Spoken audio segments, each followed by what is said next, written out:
The season has kicked off in earnest, and we start to roll downhill with your Week 1 recap, Week 2 preview, and a quick look at the health of the sport in the province. All that and more hits now on the Junior Beast Pod on CROW LAX TV.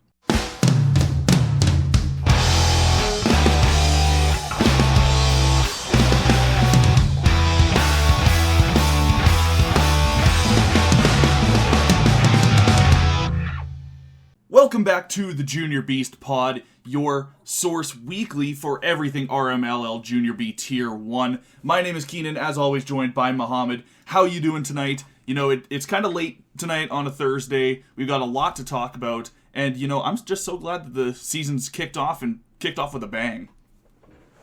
Yeah, no, to start off, Keenan, I can't complain now that the lacrosse season's come back. That's the best time of the year. You see arenas starting to become full once again, plenty of action going on, and the season really got kickstarted this past week, so looking forward to talk about that. As for a few other things, the Oilers just won. That LA collapse just got completed, so not too happy about that. As most people close to me know, can't stand the Oiler fan base, can't stand that organization, but it is what it is. LA gave it away in game 3 and 4, and I knew it was done at that point. So it's just been a bit of a delayed reaction for me, but I knew this was coming after that happened. So it is what it is, but we'll move on and look forward to some good lacrosse going on here in rinks around Alberta. You know what? Totally fair enough. And yeah, I guess with that, we should hop into the Week 1 recap. There's a lot to talk about and some interesting developments early on in the season. I mean, again, still pretty early, but, some things to talk about. Yeah, absolutely. So let's get started with our Week 1 recap. There were 3 games that took place, and originally was going to be more, but the Rockies, having folded, saw those games, a couple of games, become forfeits.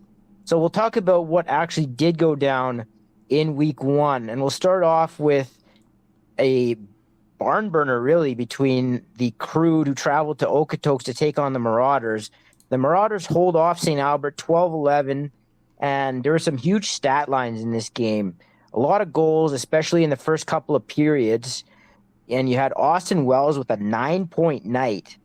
As he gets things started on the right foot for his season and for the CROW. He puts up 4 goals and 5 assists. Liam Elliott with 3 goals and 3 assists. So they lead the way. Brody Nestor with 7 apples. Drew Dunbar for Okotoks side gets 5 goals and 2 assists. Ben Erickson with 3 goals and 2 assists. And I like this name. I probably will butcher the last name, but Lyric Kluch with 5 assists as well. So, a lot of guys putting up big-time production in that game, and it was pretty close throughout. The Marauders seemed to have about a 2 to 3 goal lead for the majority of the game, and the CROW were able to narrow it down late, but just didn't have enough time to get back into the win column. From what I was told, the Marauders actually scored 5 goals on their first 6 or 7 shots, so that obviously made a huge difference in this game.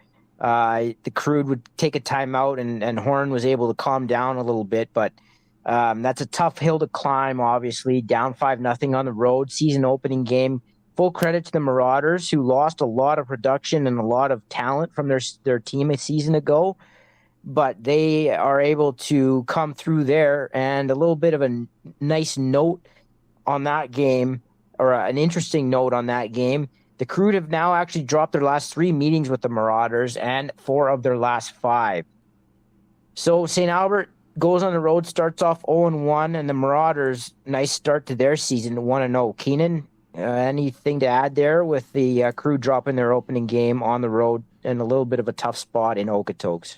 I feel like the CROW, sure, you may be starting your season 0-1, but you look at the stat lines for this game, and you have a lot of guys showing their firepower early, especially on the CROW side. You got Wells, you got Nestor, you got Elliott, all with 6 or more points, like you had mentioned there. Like, this is a hot start for some of these guys, and if these guys can continue this hot streak, I think the CROW are a force to be reckoned with in the North, and, like, being down 5-1 at, what was it, about halfway through the first. Yeah, halfway through the first, Kruder down 5-1. To be able to claw their way back to make this a 1-goal game when that final buzzer went, that's just kudos to that coaching staff. And I think last year when I gave the Crude, the honor of taking first in the North, I mean, now it sounds kind of silly, but I think this is what I was expecting more from the Crude last year, is finding ways to claw their way back into games that maybe they shouldn't have been in the first place. Like, as the Crude roster, you look at that roster, you're down 5-1. You shouldn't be there, quite frankly, but they found a way to bring it back. So just props to the Crude for pulling into such a tight game like that. Yeah, and that is a tough trip for especially teams coming from the north. The people I don't think realize how much further out of Calgary that is. You're on the bus for an extra almost hour at times. And that arena is kind of dark and dingy, and they've got a decent home floor advantage there, the Marauders, and I think they're probably a little bit more talented than some people realize. So they deserve a lot of credit. Look, they're going to be right, I think, in that division, as we'll talk about a little later. That's definitely not so top heavy as it's been in the past, 5, 6, 7, 8 years. So we'll see what they're able to pull off. But watch out for Dunbar. I think he's going to have a big-time season. There's some rumors he might be on the A team. We'll see for the Mountaineers. But, he's going to be a dangerous offensive weapon as long as he is in Okotoks. Now let's go back onto Friday night, where the Silvertips actually opened up the season in Brentwood, taking on one of the preseason favorite, the Calgary Chill. And this was a game, from what I was told, where the Silvertips just flat out outworked and out-hustled the Chill. I'm of the impression that because I obviously couldn't see this game, that the Silvertips dominated loose balls and really used their team speed to their advantage in this game. And the Chill had some defensive breakdowns, maybe reading some of their press clippings a little bit. You got to give a team like that some time. I think they'll probably be much more prepared to play this upcoming weekend. But they do go down at the hands of the Silvertips, who did have McDonough in net, who by all accounts is a Raider, but he's being allowed to play a couple games before their season starts down in Junior B. He comes up with the win for them, and one of their stars from last season, Nate Schaubuck, with 2 goals and 1 assist, as well as Ty Montgomery with 2 goals and 1 assist as well. And on the Chill side of things, Cash Bannister pots 2, but it wasn't enough as they go down 8-4. So, I mean, this is interesting because the Silvertips, I think, I didn't see them as being the same type of threat as they were a season ago. They did lose a decent amount, and not having McDonough here coming up will make a difference. How much of a difference, that remains to be seen. It's going to depend on what they have behind him. I'm not familiar with the guys behind him. I think they're smaller goalie. At least the one guy is a smaller statured guy. That can be tough. But the Chill are a team that are going to have to live up to some expectations this year. Not doing that in their opener. At home, they fall flat. It's going to be really interesting to see if they're able to bounce back, because like on paper, they should be able to score in double digits. So we'll pause and we'll wait and we'll see what happens. You got to at least give them 4 games, I would say 4 or 5 games to see what they really are. But tough start for the Chill. I've said in the past, I really like their coaching staff and the guys that run that team. So they'll have them ready to go, I'm sure, this weekend, playing the Mavericks on Sunday. But for now, they start 0-1, and the Silvertips would start. They've actually played another game since, but they would start as of Friday night. They would go 1-0. Keenan, what do you got here? I would agree with you heading into this season. I don't think the Silvertips felt as, bolstered as maybe they were last year to end the year. But you look at this opening game, you got 4 guys with 3 points, including an AP and Isaac Wong. So, I mean, kudos to him hopping in and getting 3 apples in that game. But I think the Silvertips have just, they've found a way to dominate to start this year, and that's going to go into our next game as well. I'll get to that in a minute here. And I agree. I think the Chill just fell flat to start their year. I don't know if maybe it was just they weren't fully prepared or what exactly it is. Because, yeah, I mean, last year I felt like we were practically talking about Cash Bannister every frickin' show. Like, that kid is a absolute stud. And, I mean, he gets 2 goals in that first game. And, you know, usually we're seeing him with a higher stat line than that. So I don't know if that's attributed more to the Chill falling flat or the Silvertips just finding a way to shut down the Chill however they could. But I mean, kudos to the Silvertips for starting their season 2-0, because after this game on Friday, they would go into a Saturday contest against the Mounties and just absolutely dominate that game from start to finish with a 13-4 final score, including starting that game in I think the score was 8-0 before the Mountaineers even got there first. Yeah, and I mean, sometimes a first game of the year, for whatever reason, guys are either not mentally ready to go, physically ready to go. Usually physically isn't a problem, but I mean, I think this might have been a case of the Mountaineers just, for whatever reason, really struggled to get off the mat early, and it kind of snowballed on them. And by the time they were able to maybe reel things in a little bit, the game was already gone. But the Silvertips they obviously used having played a game already to their advantage here, because they jumped on them really quick. Schaubuck with 2 goals and 6 assists. He obviously is off to a hot start. Graydon Clark adds 3 goals and 3 assists for the Tips as well. And the Mountaineers would also give up 4 power play goals in this game and 2 shorthanded. So of the 13 they give up, almost half of them come via special teams. That's obviously something that I would imagine has been a focus this past week at practice for the Mountaineers.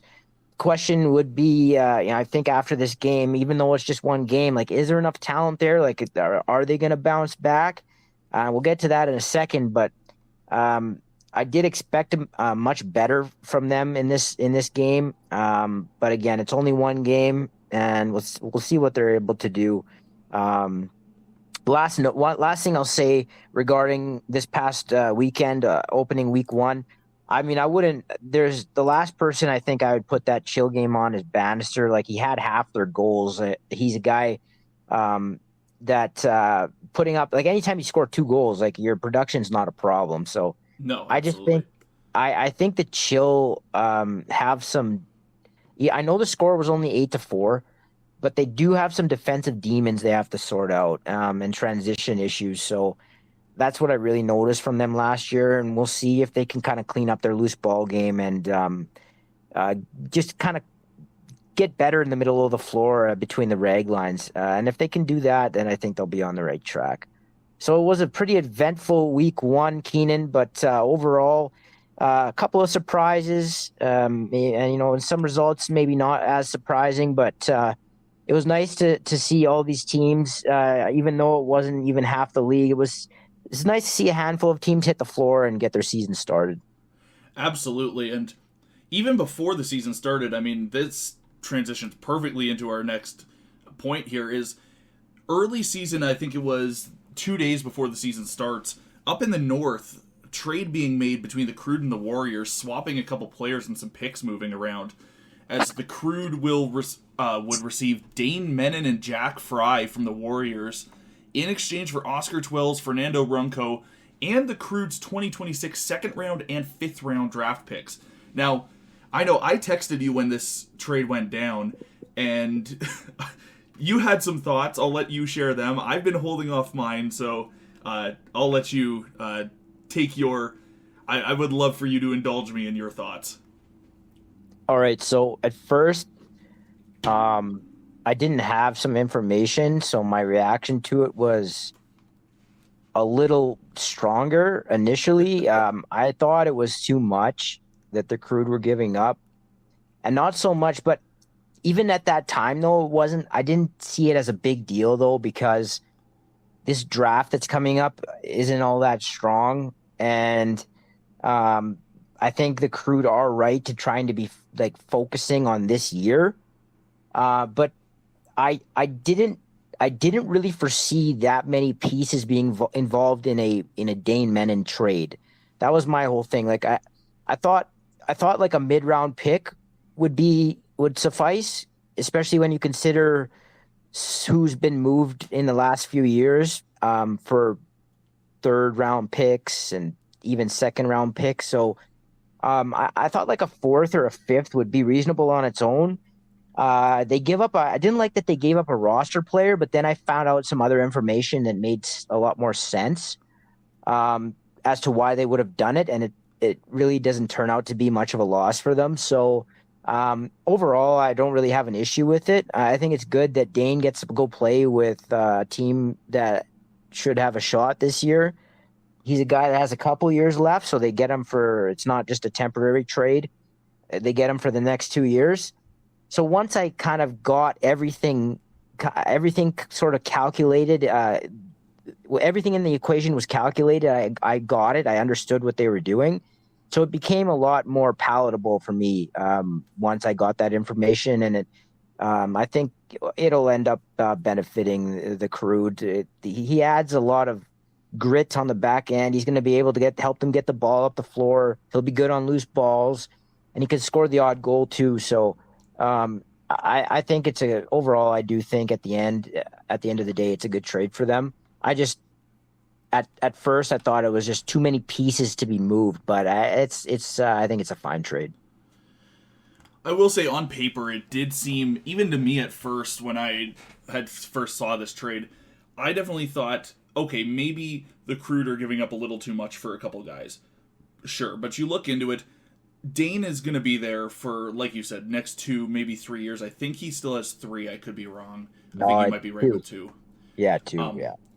And also, I mean, they also get Jack Fry. His brother Bennett already plays on the Crude, so perfect. The 2 brothers reunited in St. Albert, so that's good for them. And then on the Warriors side, I mean, you look at the Warriors roster, and I mean, this is a roster that did lose some key pieces last year, and maybe I feel like they were trying to make some more trades leading up to the draft this year to try and maybe recuperate some of the losses that they had, and maybe they didn't get quite exactly what they were looking for. So I think they're trying to regain some of the loss, and they're willing to step back and be like, hey, look, we know this year's not going to be 100%, and they're kind of telling the guys like, hey, look, we know this year we may not be going for first, or like we may not be in first kind of thing, but here's what we're planning for the future kind of thing. So I think mutually beneficial both ways is that the Crude are able to bolster themselves up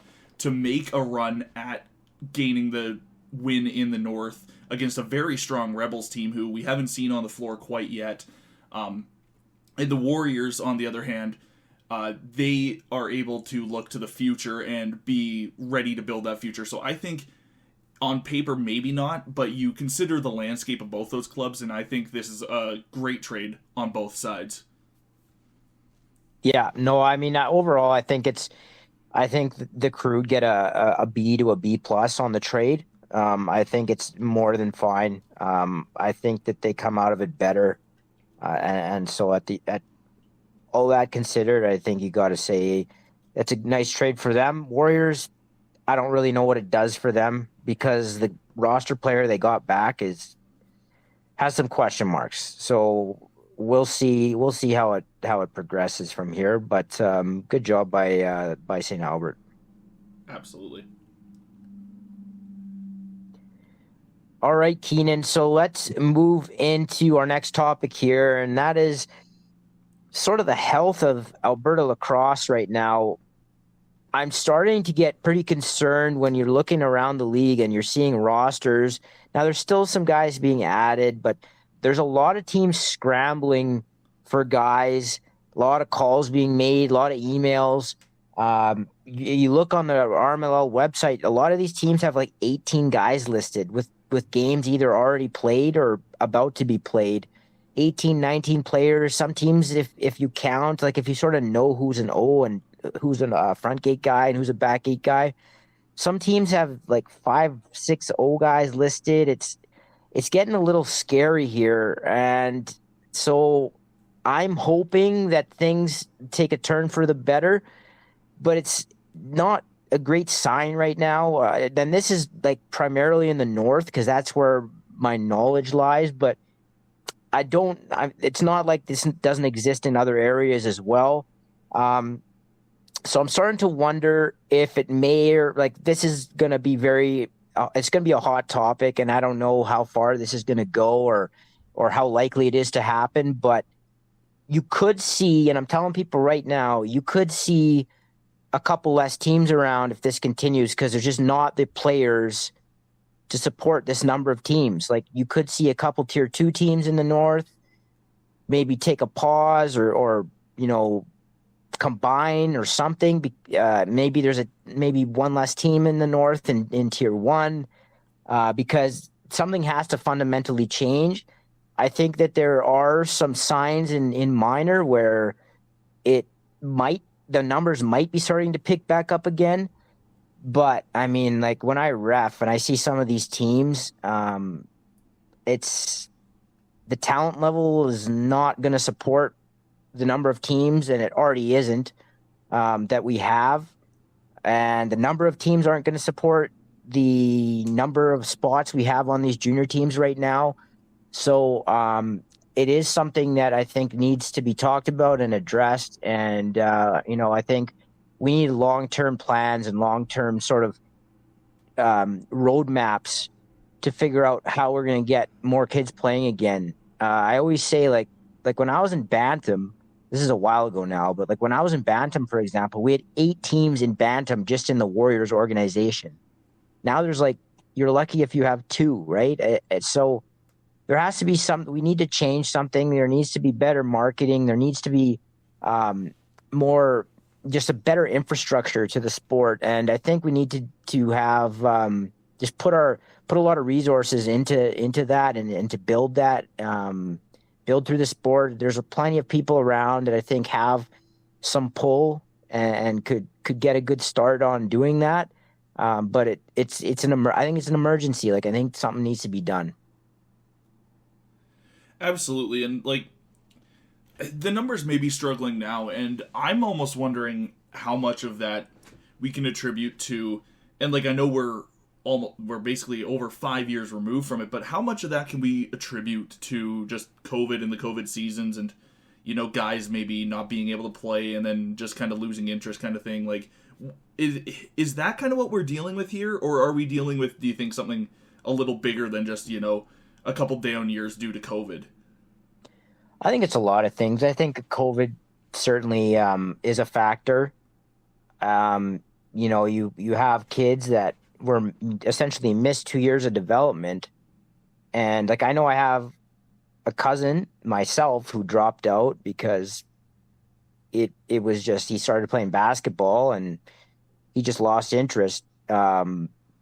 So I think unless it's something that you're like me or somebody like that, somebody that just has lived the sport, it's hard to spend 2 years away and just jump right back into it. I think that there's also there's a lot of options now. Kids also tend to be a little bit more sedentary. So, during COVID, they got into playing a ton of video games and they became comfortable with that. And there was some of that going on.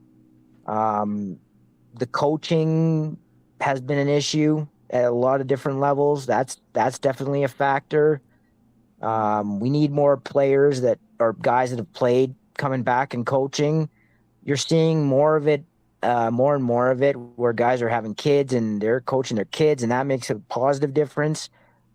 But that comes and goes. So, I mean, I think the biggest need, I think, in the sport is coaching. That makes you just mold the kids' experiences and make it somewhere they want to be, essentially. So there's a coaching issue. There's a lifestyle issue, I think. COVID being a part of that did not help. And And I think that there's the fact that I also mentioned just the number of options that you have. Different sports. I mean, basketball has become a lot more popular in Canada over the last decade. Kids are playing baseball, soccer. There's kids doing parkour. There's all kinds of different things to do. So I think there needs to be, lacrosse has never really promoted itself very well, and that has to be a main focus, I think, because the numbers just are not following. Yeah, it's a tough situation all around. I personally have hope that everything will kind of work itself out over time. I mean, once people are starting, I mean, we're kind of already seeing it in some other places, like people kind of getting back into their pre-COVID lives and stuff like that, and have been for a couple of years. And I think lacrosse maybe is just a little bit slow to catch up to that. So I have hope that by the time, next 2 seasons go by, that by the 2027 season, at probably the latest, we'll be back in the full swing of things. So, yeah, Keenan, I've heard that the numbers are healthier. I mean, I'm very far removed now from like novice and Pee Wee lacrosse, or like U7 or U9 and U11 lacrosse, but I have heard the numbers are better down there. That's obviously going to take some time for those kids to make their way up. But I'll end it by saying this. The team I previously coached, the Warriors Tier 2, had 5 guys, 5 old guys. We had like 18 or 19 players at a practice, 5 offensive players, 1 left-hander. Anybody who knows anything about the sport knows that's basically impossible to do anything with. Like, how do you practice like that? How do you run a power play? You basically don't. You do what you can, but it's very, very, very difficult. So when that's the case, and that's not just there, like that's maybe not that bad, but you've got variations of that at different levels. And when that's the case, it's not sustainable. Like kids stay playing a sport because they have fun. And how do you have fun? You have some success, you learn, you get better, right? You develop, you establish relationships. You're not having fun when you're getting your ass beat over and over and over again, right? I mean, I think we can all agree on that.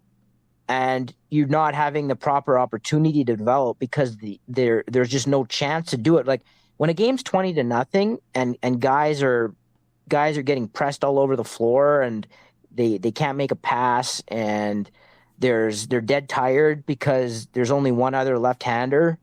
I mean, you're not doing much learning at that point. You're not having fun, and that's in turn what makes it difficult for kids to stay in the sport.